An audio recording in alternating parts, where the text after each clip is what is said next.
Chers frères et sœurs, l'évangile de ce 15e dimanche après la Pentecôte nous transporte à Naïm, une petite ville de Galilée.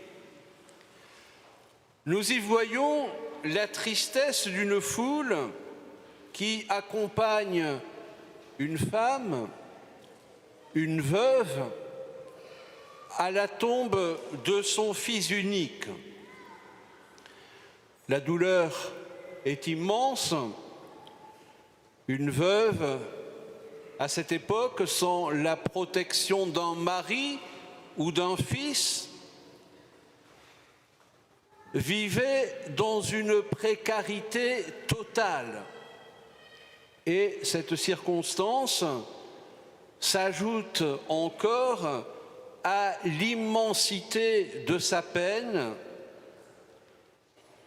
Il n'est pas dans la nature des choses qu'une mère voit mourir ses enfants. Mais voilà que notre cortège arrive, celui de notre Seigneur Jésus-Christ. Notre Seigneur, accompagné de ses disciples, voit la détresse de cette femme. La foule est là, silencieuse, sidérée, impuissante.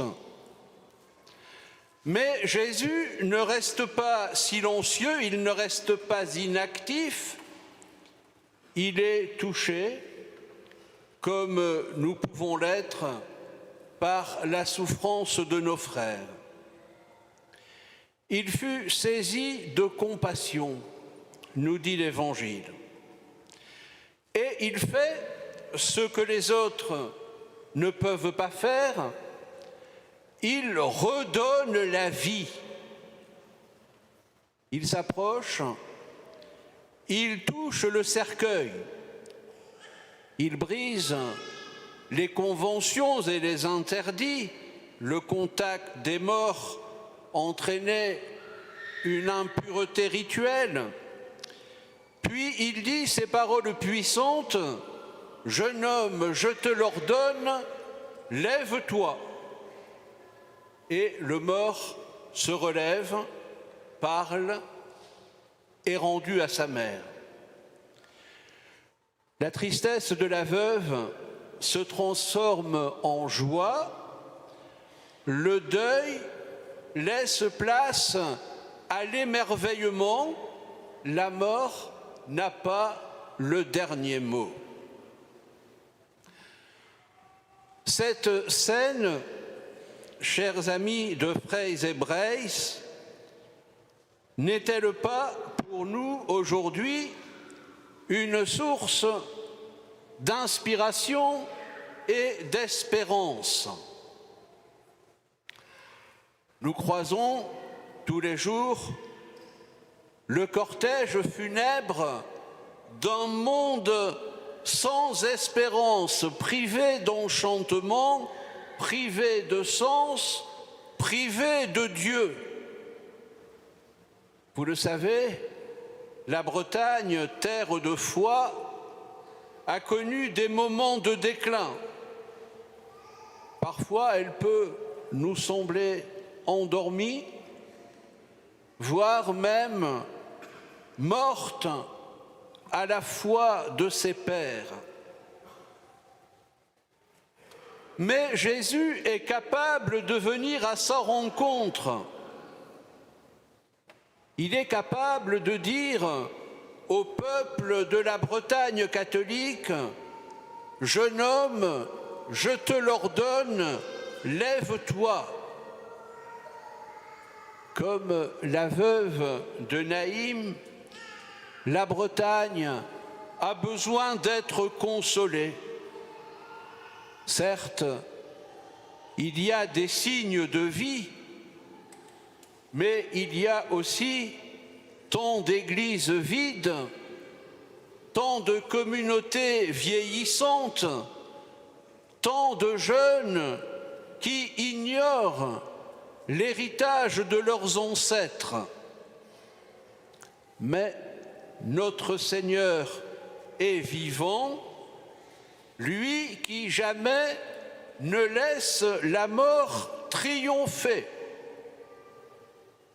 Votre pèlerinage avec Feis et Breizh est un signe fort de cette résurrection.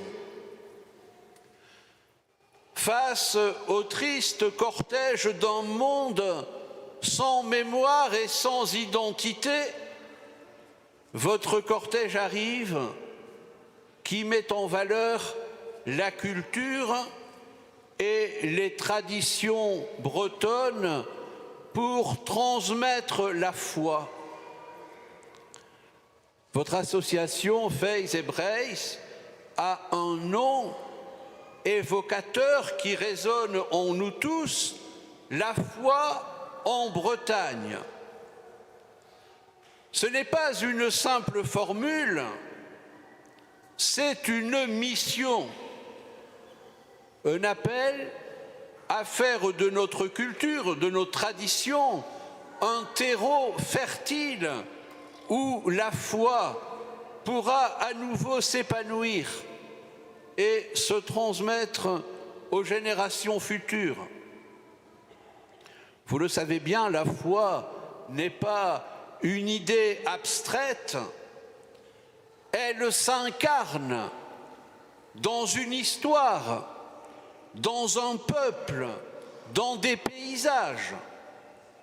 Et ici, en Bretagne, notre foi est intimement liée à notre histoire, à nos pardons, à nos cantiques, à nos chapelles, à nos clochers, à nos danses même, qui affleurent au seuil de notre conscience collective.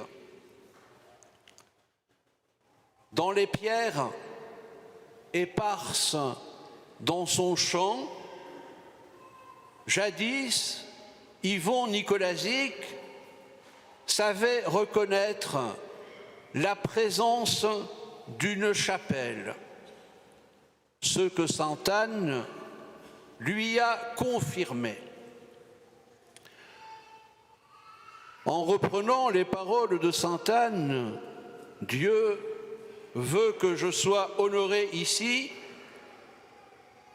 Son Éminence, le cardinal Sarrat, a eu cet été, à l'occasion du pardon du 26 juillet, une intuition forte et juste en désignant la Bretagne comme une terre choisie par Dieu.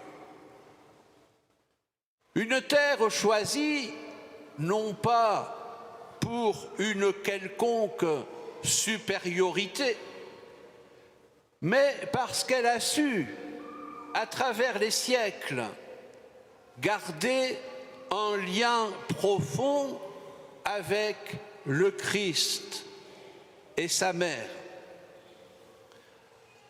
Nos ancêtres ont su faire de cette terre un lieu de rencontre avec le sacré, un lieu où le ciel et la terre se touchent, un lieu où les pierres elles-mêmes se lèvent vers le ciel comme les mains du prêtre à l'heure de l'offrande. Aujourd'hui, mes amis, vous êtes les héritiers de cette tradition vivante. Votre démarche est un acte de courage, de confiance et de fidélité. Dans un monde qui se déchristianise et dans lequel les identités s'estompent, vous choisissez de témoigner, de chanter, de prier en breton, en honorant les saints et les traditions qui ont façonné notre identité et nous ont fait ce que nous sommes.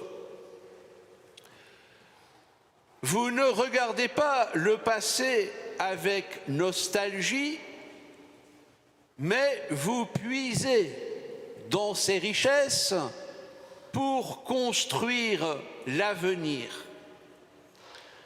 Vous montrez ainsi que la foi n'est pas un musée, mais un chemin.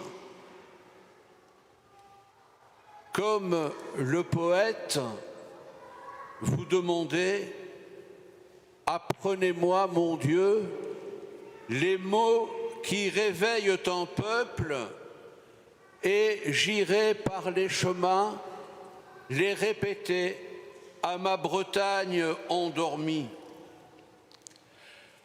Comme le jeune homme de Naïm, nous sommes appelés à nous lever, à parler, à chanter, à prier. Il n'est jamais trop tard parce que le Christ est là, au milieu de nous, et il nous redonne vie. Il peut dire à chacun « Je te l'ordonne, lève-toi » et nous envoyer pour porter l'Évangile. Que Sainte Anne, Mère de Marie, vous accompagne dans votre mission et qu'elle intercède pour vous. Que le Seigneur nous donne la force de nous lever pour témoigner de son amour sur cette terre de Bretagne, pour sa gloire et pour notre salut, au nom du Père et du Fils et du Saint-Esprit. Amen.